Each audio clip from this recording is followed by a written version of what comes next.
Good morning students.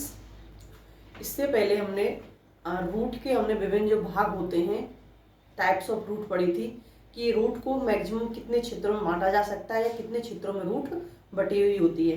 Next बात करते हैं हम रूट अपेक्स की। जब हमने रूट को पढ़ा था तो यहाँ पर रूट को इस प्रकार से हमने देखा था। जो नीचे का पार्ट था वो तो था रूट कैप का, और इससे बीच में यहाँ जो क्षेत्र पाया जाता है वो पाया जाता है जिसे हमने मेरिस्टेमेटिक जोन कह रहे थे, रूट अपेक्स। तो रूट कैप के जस्ट ऊपर वाला क्षेत्र कौन सा होता है? रूट अपेक्स का होता है। तो यहां से हमको एक चीज तो है कि टर्मिनल क्षेत्र कौन सा है? Root cap. और रूट कैप के पीछे की तरफ जो सब टर्मिनल क्षेत्र है वो कौन सा होता है? Root apex. तो सब टर्मिनल होता है, सब टर्मिनल क्षेत्र है, क्योंकि इससे पहले क्या उपस्थित है? रूट कैप उपस्थित है। दूसरा, जो रूट अपेक्स का जो क्षेत्र होता है, ये रूट अपेक्स का क्षेत्र छोटा होता है। क्षेत्र कैसा होता है? छोटा होता है, बड़ा क्षेत्र नहीं होता। यहां जो उपांग हैं वो एब्सेंट होते हैं, और उपांग कौन से होते हैं? वर्ड्स का लिखा है लीफ प्राइमोर्डिया,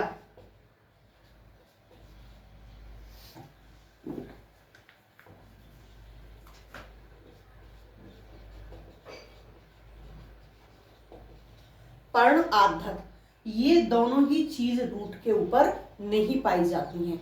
नेक्स्ट, यहां जो पार्श्व संरचनाएं बनती हैं, पार्श्व संरचनाएं बनती हैं, पार्श्व संरचनाएं लैटरल रूट्स, ये संरचनाएं जब बनती हैं जब रूट एरिया या फिर कहें कि ये जो क्षेत्र है वो जब मैच्योर हो जाता है।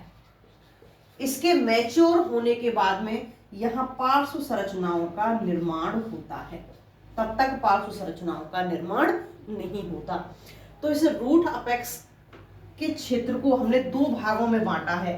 पहला होता है रूट कैप, दो क्षेत्र होते हैं इसके, और दूसरा खुद रूट अपेक्स। तो रूट कैप को तो हमने देखना ही नहीं है। वैसे भी हमने रूट की जब संरचना पढ़ी थी तो रूट कैप के बारे में हमने पढ़ लिया था कि रूट कैप क्या होती है और कैसी होती है। सेकंड, जो रूट अपेक्स की जनरल इंट्रोडक्शन हमने यहाँ देखी है, तो इस रूट अपेक्स की जो सेल्स होती हैं, इन सेल्स की क्या विशेषताएं होती हैं, किस प्रकार की ये सेल्स होती हैं। इन सेल्स की अगर हम विशेषताओं की बात करें स्टूडेंट्स, तो इन सेल्स में जीव द्रव्य जो होता है, जीव द्रव्य होता है सघन। हम लोगों ने जिस वक्त मेरिस्टेमेटिक टिश्यू पढ़ा था, विभजोत्तकी टिश्यू जो पढ़ा था, सेम विभजोत्तकी टिश्यू जैसी ही यहाँ पर सेल्स होती हैं। उनकी क्वालिटी या उनकी विशेषताएं और उनकी विशेषताएं कैसी होती हैं? सेम होती हैं। तो जीव द्रव्य कैसा होगा? सघन होगा। सेल्स छोटे आकार की होंगी,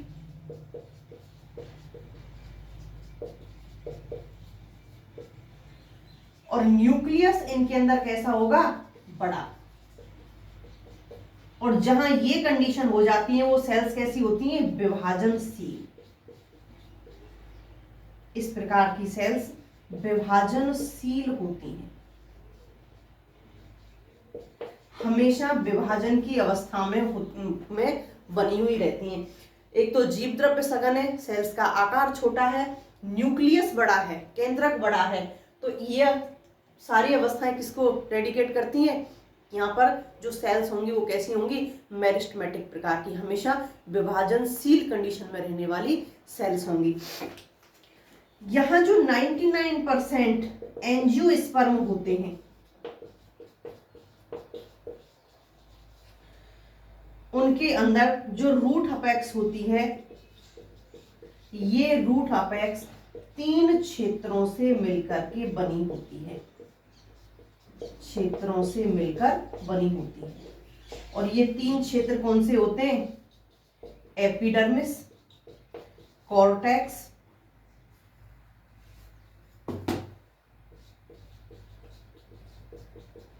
और थर्ड स्टील। ये 3 क्षेत्र होते हैं, एपिडर्मिस, कॉर्टेक्स और स्टील। तो ये तीनों की तीनों क्षेत्र मिलकर के 99% एंजियोस्पर्म प्लांट में रूट अपेक्स का निर्माण करते हैं। हमने सूट अपेक्स पढ़ चुके हैं, तो सूट अपेक्स में भी यही तीनों क्षेत्र मिल रहे थे। सबसे बाहर की ओर एपिडर्मिस, फिर कॉर्टेक्स और सबसे सेंटर में स्टील उपस्थित होती थी।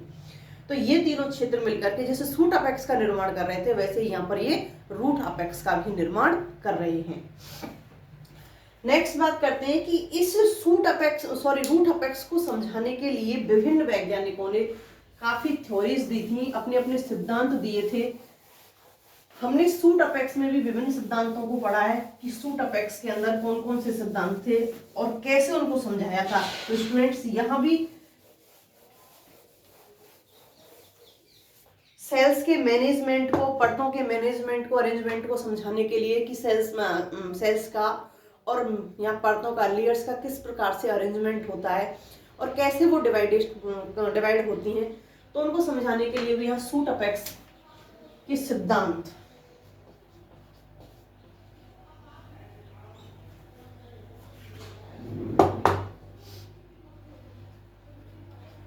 विभिन्न साइंटिस्ट ने अपने अपने सिद्धांत दिए थे।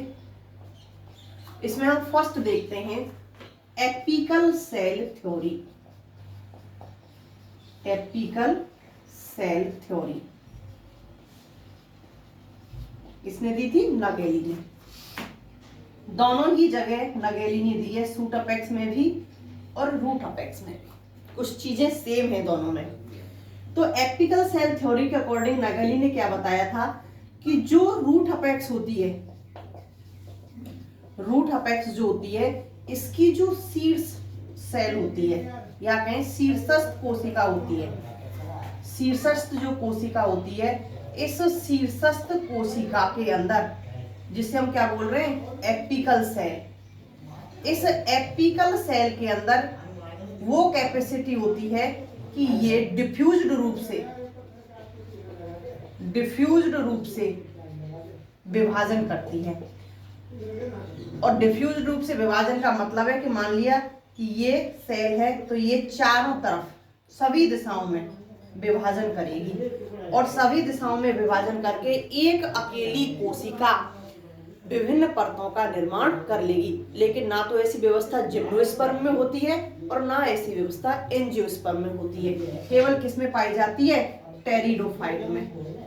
तो इस प्रकार की व्यवस्था केवल टेरिडोफाइटा में उपस्थित होती है।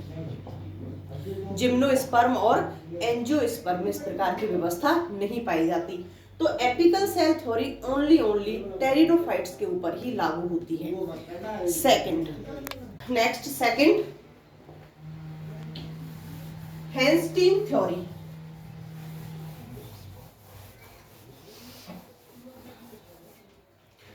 तो हमने सूट अपेक्स में भी हेंस्टीन थ्योरी को देखा था। हेंस्टीन ने 3 भागों में बताया था। सेकंड देखते हैं हेंस्टीन थ्योरी।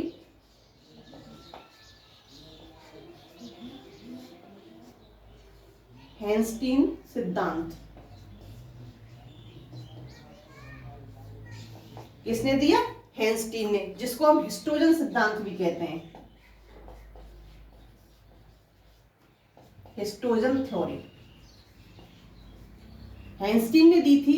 इन्होंने जैसे सूट अपेक्स के अंदर 3 पार्ट बताए थे, सेम वैसे ही यहाँ पर रूट अपेक्स के अंदर भी कितने बताए थे? 3 भाग, कि ये भी 3 भागों से मिलकर के बनी होती है। 3 भाग होते हैं dermatogen,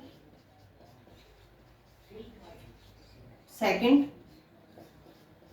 पेरिविलियम, third plerome. Dermatogen epidermis का निर्माण करता है, पेरिविलियम कॉर्टेक्स का निर्माण करता है और पेलिरोम स्टील का निर्माण करता है। स्टील के अंदर सारी चीजें आ जाती हैं, कहां से लेकर के? पेरीसाइकिल से लेकर के पिथ तक की। तो यहाँ पर पेलिरोम स्टील का निर्माण कर रहा है, पेरिविलियम कॉर्टेक्स का निर्माण कर रहा है, डर्मेटोजन एपिडर्मिस का निर्माण कर रहा है। Next, हेवरलैंड theory.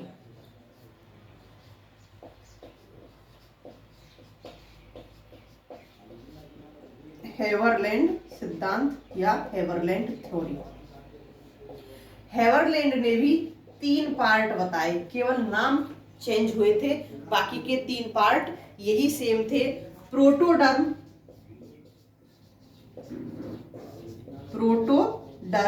Second ground meristem,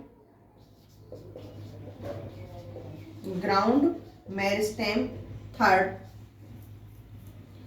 प्रोकेम्बियम। इन्होंने नाम चेंज कर दिए। प्रोटोडर्म एपिडर्मिस का निर्माण कर रहा है। ग्राउंड मेरिस्टेम कंप्लीट कॉर्टेक्स का निर्माण कर रहा है, चाहे वो हाइपोडर्मिस है, चाहे वो एंडोडर्मिस है, और चाहे वो मिडिल कॉर्टेक्स है। प्रोकेम्बियम यहां पर स्टील का निर्माण कर रहा है। तो इनकी जो सिद्धांत थे दोनों के, हेवरलैंड के और हेंस्टीन के, लगभग कैसे थे, हेवरलैंड के और हेंस्टीन के लगभग सेम थे, केवल नामों का चेंज था। तो यहाँ पर इन दोनों ने इनको 3-3 भागों में डिवाइड करके बताया कि पर्टिकुलर ये इस प्रकार से डिवाइडेशन करते हैं और ऐसे इन पार्टों का निर्माण करते हैं। तो हमने सूट अपेक्स पढ़ा था, तो वहां पर हेंस्टीन के कुछ अपवाद देखे थे, या फिर कहें कि हेंस्टीन के इस नियम के कुछ गलतियां थी जो हमने वहां देखी थी, कि ऐसा फिक्स नहीं है कि ये पार्ट, जैसे डर्मेटोजन है वो एपिडर्मिस का ही निर्माण करेगा, या पहली रो में वो उसी का निर्माण करेगा, रंभकाई, ऐसा नहीं होता। आवश्यकता के अनुसार, क्योंकि ये अविभेदित भाग होते हैं, यहाँ की सेल्स विभेदित नहीं होती, अन्य पार्टों का भी निर्माण कर सकते हैं। नेक्स्ट, कॉर्पर और काप्पे सिद्धांत। कॉर्पर काप्पे सिद्धांत। कॉर्पर और काप्पे सिद्धांत को शूप ने दिया था। शूप के अनुसार जो ग्रोथ होती है, जो ग्रोथ पैटर्न है, ये ग्रोथ पैटर्न टी शेप में होता है।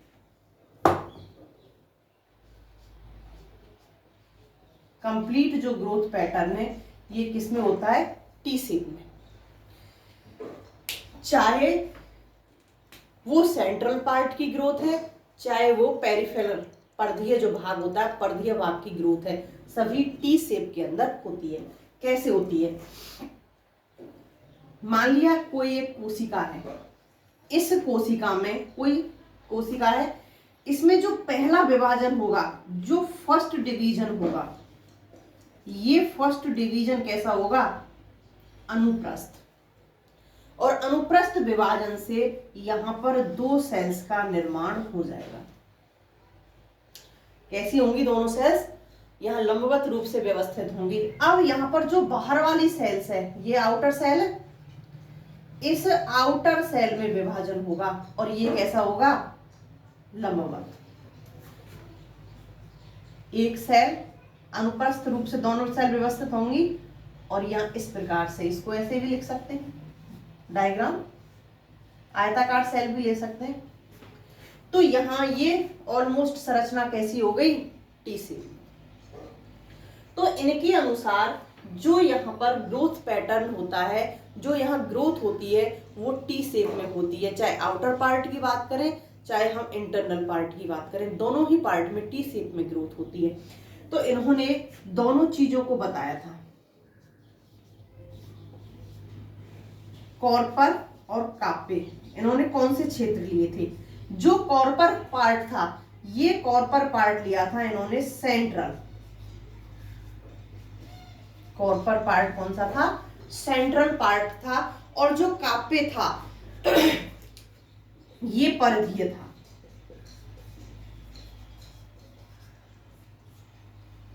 अभी हम आगे जब डायग्राम बनाएंगे,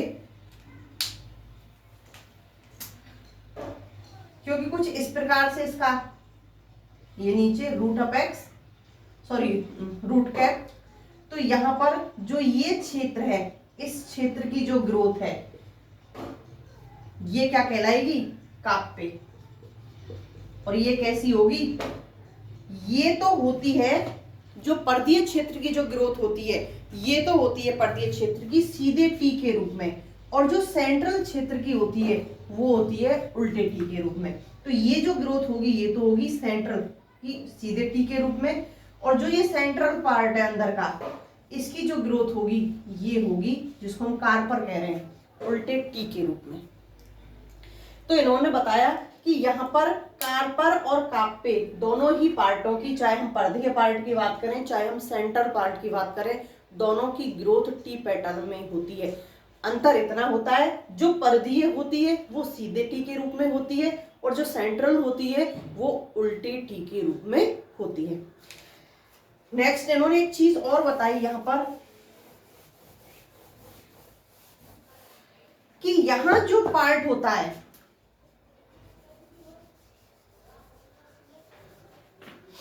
ये नीचे रूट कैप, तो इसको तो हमारा कोई मतलब ही नहीं है रूट कैप से। यहां ये पर्दीय पार्ट आ रहा है, ये यहां पर खत्म हो गया, ये सेंट्रल कॉर्टेक्स का पार्ट आ रहा है, और सबसे सेंटर में क्या उपस्थित है, स्टील या फिर कहें वेस्कुलर बंडल्स। इनके जो अंतिम छोर होते हैं ये सभी, यहां पर एक क्षेत्र पाया जाता है, और ये क्षेत्र कहलाता है शांत क्यूसेंट क्षेत्र, क्यूसेंट रीजन। इनके सभी के अंतिम छोर पर एक क्षेत्र पाया जाता है जो क्यूसेंट क्षेत्र होता है, शांत क्षेत्र होता है।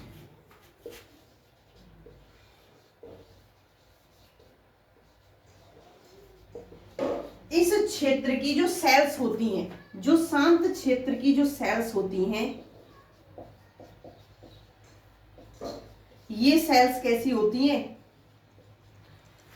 अन्य सेल्स से, जिसके ऊपर नीचे जो जितनी भी सेल्स हैं पर्दीय भाग में, सेंट्रल भाग में जितनी भी सेल्स हैं, इनसे इनकी जो विशेषताएं होती हैं वो कैसी होती हैं, भिन्न विशेषताएं होती हैं। ये क्षेत्र या तो वृत्ताकार रूप में अर्धवृत्ताकार रूप में मिलेगा या डिस्क के रूप में होगा,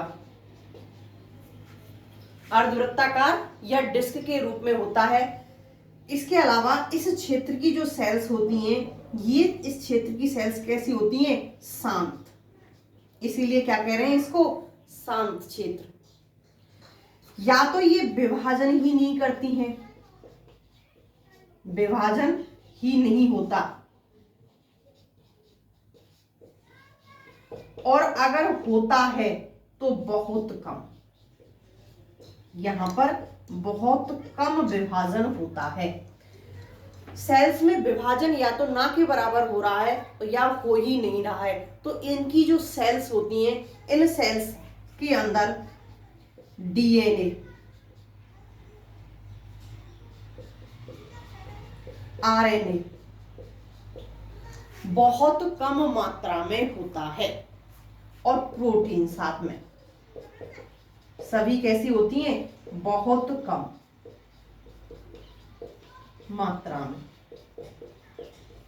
लेकिन सेल्स कैसी होती हैं, मेरिस्टमेटिक, सेल्स मेरिस्टमेटिक होती हैं, क्योंकि अगर आवश्यकता हो रही है तो विभाजन भी कर रही हैं। डीएनए, आरएनए और प्रोटीन की कम मात्रा होने के साथ साथ यहां पर ईआर, माइटोकॉन्ड्रिया, और साथ में यहां साइटोप्लाज्म, भी कम होता है। तो ये सारी चीजें इनको शांत रखने के लिए जिम्मेदार होती हैं, और इसीलिए कैसी होती हैं, ये कम विभाजनशील होती हैं। लेकिन साथ ही साथ अगर आवश्यकता हो जाए,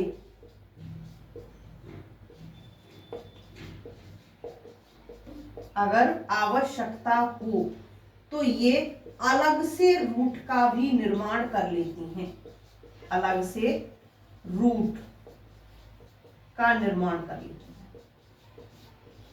ऐसा नहीं है कि इनके अंदर कभी भी विभाजन नहीं होगा।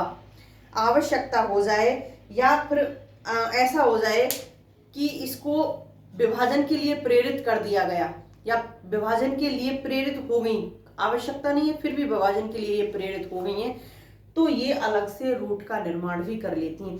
इस क्षेत्र पर ऊपर वाले क्षेत्र का रूट अपेक्स का कोई भी कंट्रोल नहीं होता है। फिर या कहें कि जो हमने पढ़ा था एपिडर्मिस, डर्मेटोजन, ग्राउंड टिश्यू और स्टील, इसका कोई भी यहाँ पर कंट्रोल नहीं होता। ये खुद अपना कंट्रोल, ये क्षेत्र खुद अपना कंट्रोल स्वतः ही करता है। तो ये किसी के अधीन नहीं होता है, जैसी इसकी मर्जी है वैसे ये अपना कार्य करता है। तो ये कॉर्पर और कापे सिद्धांत को जो स्यूट ने दिया था, ये सबसे बेस्ट थ्योरी मानी जाती है रूट अपेक्स के लिए। क्योंकि जब यहाँ पर देखा गया, अभी हम डायग्राम बनाएंगे तो यहाँ पर देखा गया तो रियल में ऐसी ही व्यवस्था पाई जाती है, ऐसी यहाँ पर ग्रोथ पैटर्न पाया जाता है। नेक्स्ट देखते हैं हम डायग्राम को।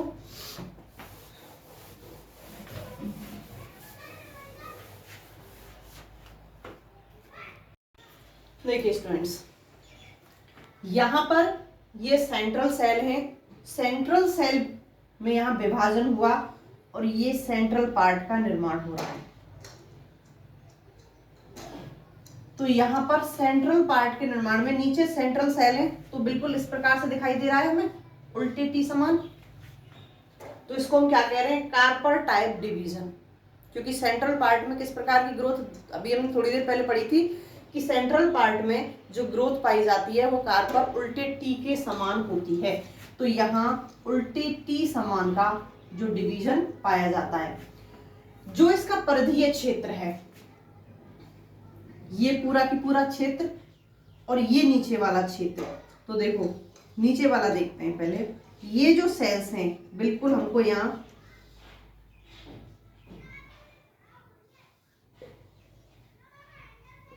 इस प्रकार से नजर आ रही हैं, सीधे टी के समान। ये सेल्स ऐसे ऊपर से चौड़ी होती हुई चली जाती हैं। वास्तविक रूप से जब विभाजन होगा वो ऊपर वाली सेल्स ऐसे आ जाएंगी और नीचे वाली सेल्स ऐसे आती हुई चली जाती। इसको छोड़ दो कॉर्टेक्स क्षेत्र को, तो ये हमको ऐसे सीधे टी के रूप में नजर आती हैं। तो यहाँ पर उल्टे और सीधे टी के रूप में ये सेल्स ग्रोथ करती हैं। और ऐसे ही इस रूट कैप के क्षेत्र को छोड़ दीजिए, क्योंकि रूट कैप के क्षेत्र में जो विभाजन जो होता है ये हमको उल्टे और सीधे दोनों ही टी के रूप में नजर आता है। सेंट्रल पार्ट में यहाँ ऊपर सेल्स सीधे टी के रूप में नजर आएंगी, सॉरी ये उल्टे टी के रूप में नजर आएंगी, सॉरी स्टूडेंट्स ये उल्टे टी के रूप में नजर आएंगी। तो यहाँ ऊपर वाला जो भाग है जिसको हम रूट अपेक्स कह रहे थे, इसमें हमको दोनों प्रकार के कार्पर और कॉप्पे प्रकार का, दोनों प्रकार के हमको यहाँ पर विभाजन मिल जाते हैं। नेक्स्ट जो क्षेत्र था क्यूसेंट क्षेत्र,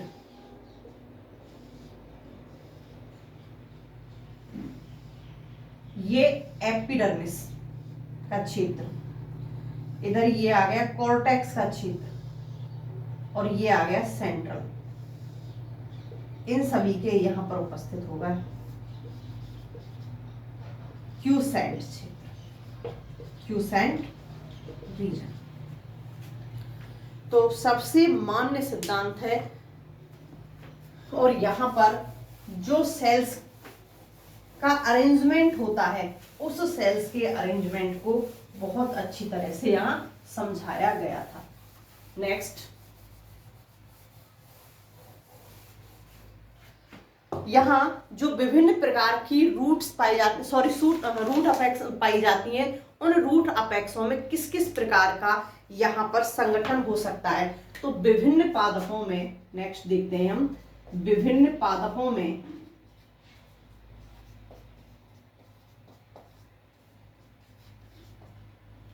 रूट अपेक्स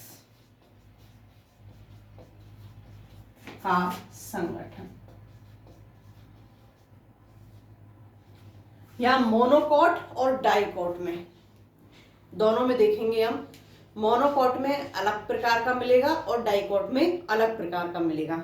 फर्स्ट देखते हैं हम डाइकॉट प्लांट में, डाइकॉट प्लांट। यहाँ जो डाइकॉट पादप हैं, इन डाइकॉट पादपों में 3 प्रकार का संगठन मिलता है, और जबकि मोनोकॉट में 4 प्रकार का पाया जाएगा। तो यहाँ 3 प्रकार का कौन कौन सा मिलता है? रेननकुलस प्रकार का, रेननकुलस प्रकार। सेकंड,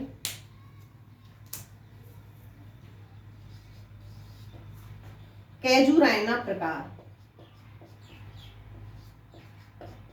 कैजुराइना प्रकार।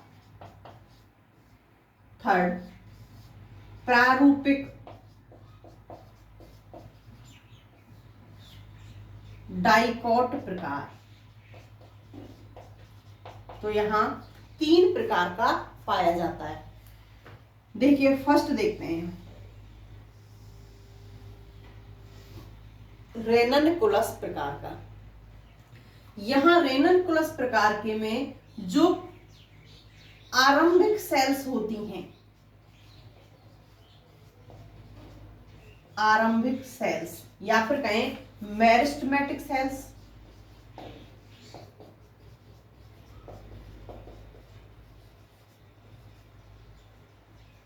मेरिस्टेमेटिक सेल्स, ये सेल्स एक लेयर में उपस्थित होती है।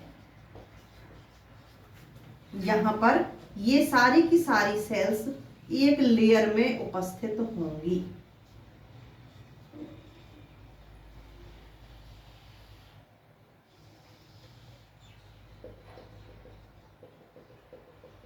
और ये एक लेयर की सेल्स जो हैं वो तीनों भागों का निर्माण करेंगी। तीनों भाग कौन कौन से होते हैं? एपिडर्मिस,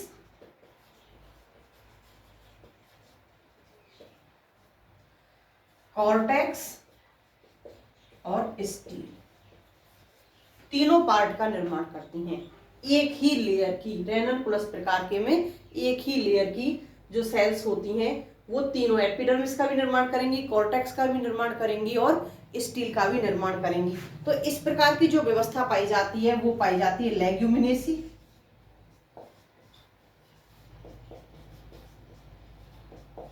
और रेननकुलेसी। लेग्यूमिनेसी और रेननकुलेसी में। नेक्स्ट, कैजुराइना प्रकार। कैजुराइना प्रकार के में यहां पर जो मेरिस्टेमेटिक सेल्स होती हैं, ये मेरिस्टेमेटिक सेल्स 2 लेयर में उपस्थित होती हैं। यहां पर ये 2 लेयर में उपस्थित होंगी।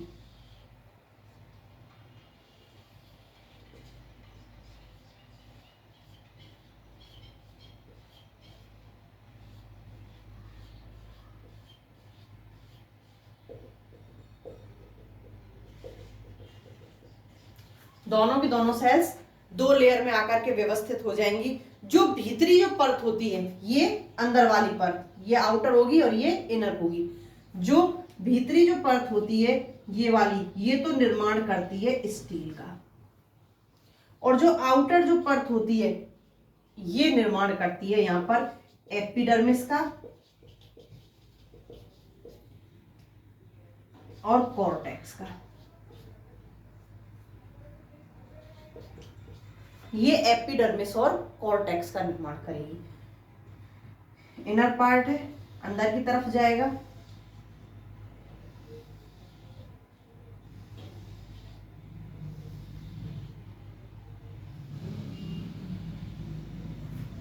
तो यहां पर दोनों लेयर मिलकर के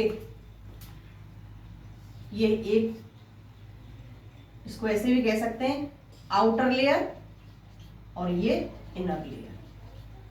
आउटर लेयर निर्माण करेगी इन दोनों का और इनर लेयर निर्माण करेगी स्टील का। तो ये कैजुराइना प्रकार के में दोनों लेयर्स मिलकर के तीनों पार्टों का निर्माण कर लेती हैं। और इस प्रकार की जो व्यवस्था पाई जाती है वो कैजुराइना में पाई जाती है, और साथ में लेग्यूमिनोसी में भी पाई जाती है। लेग्यूमिनोसी के साथ साथ यहाँ कैजुराइना, इन दोनों में भी यही व्यवस्था पाई जाती है। लेग्यूमिनेसी के कुछ प्लांट में रेननकुलस प्रकार की पाई जाती है और कुछ प्लांट में कैजुराइना प्रकार की पाई जाती है। नेक्स्ट बात करते हैं हम प्रारूपिक डाइकॉट। जो प्रारूपिक डाइकॉट प्रकार के होते हैं रूट अपेक्स का संगठन, वहां पर जो आरंभिक सेल्स होती हैं इनकी 3 लेयर पाई जाती है। यहां दो ना मिलकर के 3 लेयर पाई जाती हैं।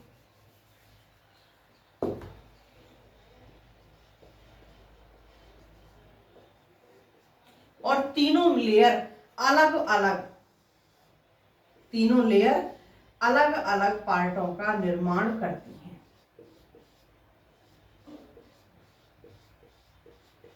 जो सबसे सेंटर में उपस्थित है, जो सबसे अंदर की ओर उपस्थित होगी, ये किसका निर्माण करेगी? स्टील का। जो मिडिल में उपस्थित है वो कॉर्टेक्स का, और जो सबसे बाहर की ओर उपस्थित है वो एपिडर्मिस का निर्माण करती है।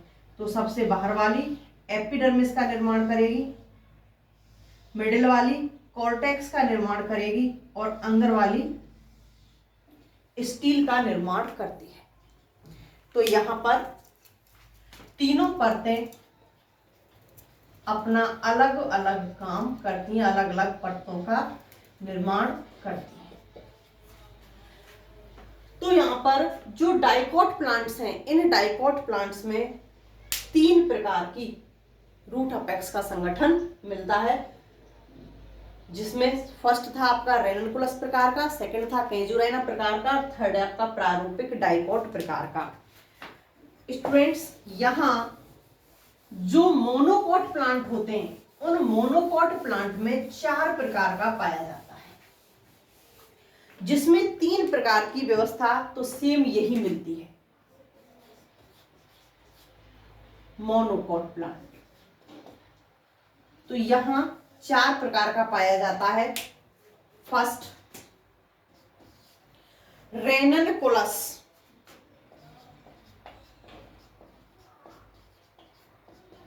रेननकुलस एक स्तरीय प्रकार का।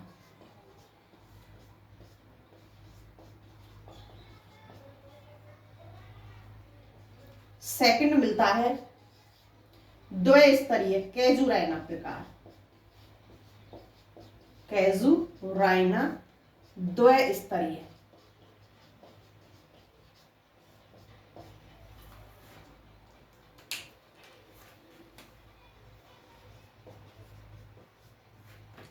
थर्ड मिलता है प्रारूपिक डाइकॉट।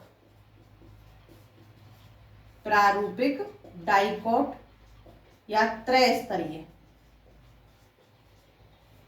प्रकार का। और फोर्थ मिलता है चतुर्स्तरीय या मक्का प्रकार का।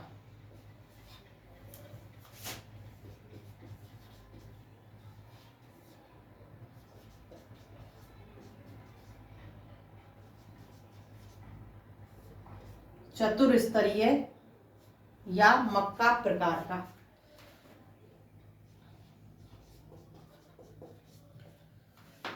फर्स्ट की व्यवस्था यही रहेगी, सेकंड की व्यवस्था यही रहेगी और थर्ड की व्यवस्था यही रहेगी, क्योंकि रेननकुलस प्रकार का जो पाया जाता है वो पाया जाता है लहसुन के अंदर। ये किस में मिलता है? लहसुन में। जो कैजुराइना प्रकार का पाया जाता है, ये कैजुराइना प्रकार का पाया जाता है हीमेंथस कॉक्सिकम में। हीमेंथस कॉक्सिकम।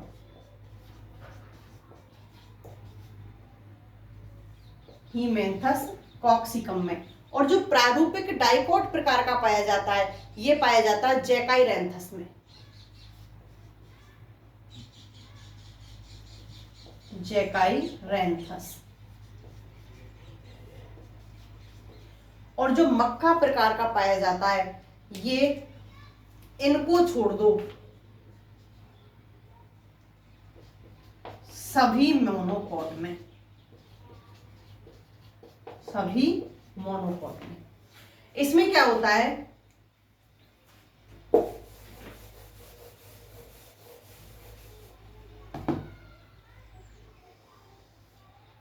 चतुर्स्तरीय है तो 4 लेयर उपस्थित होंगी। जो सबसे बाहरी लेयर होती है ये लेयर करती है कैलेक्ट्रोजन का निर्माण। और कैलेक्ट्रोजन से किसका निर्माण होता है? रूट कैप का। कैलेक्ट्रोजन से किसका निर्माण होता है? रूट कैप का। जो इसके ऊपर वाली लेयर होगी, ये ऊपर वाली लेयर एपिडर्मिस का निर्माण करेगी। इसके ऊपर वाली लेयर कॉर्टेक्स का निर्माण करेगी और सबसे ऊपर वाली लेयर स्टील का निर्माण करेगी। ये स्टील का निर्माण करती है। तो इसलिए यहां पर मोनोकॉट के अंदर 4 प्रकार की व्यवस्थाएं पाई जाती हैं या फिर 4 लेयर पाई जाती हैं। तो यहाँ मक्का प्रकार के में सबसे जो आउटर मोस्ट लेयर है जिसे हम कैलेक्ट्रोजन कह रहे हैं, ये रूट कैप का निर्माण करती है। नेक्स्ट मिलते हैं नेक्स्ट।